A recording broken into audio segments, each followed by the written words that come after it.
Makahulugan ang naging post sa Instagram ni Pia Arroyo Magalona, ang misis ng pumanaw na Filipino rap icon na si Francis Magalona.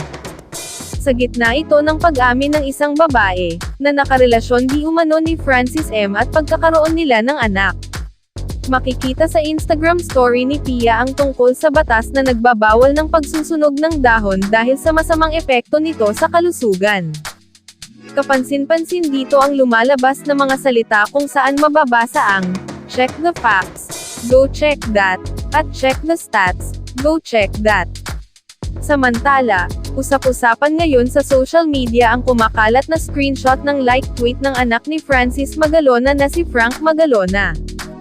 Ito ay lumabas sa kalagitnaan ng paglantad ng umano'y dating karelasyon ng kanyang ama na si Abigail Rait, kasama ang kanilang love child na si Gail Francesca.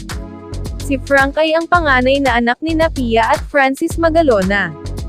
Ilang araw na rin ang nakalipas buhat nang sumabog ang revelasyon na ito na mapapanood sa latest episode ng vlog ni Boss Toyo na Pinoy Pawn Stars, kaya naman marami rin sa madlang people ang curious kung ano ang pahayag ng naiwang pamilya ni Kiko, ukol sa isyong ito.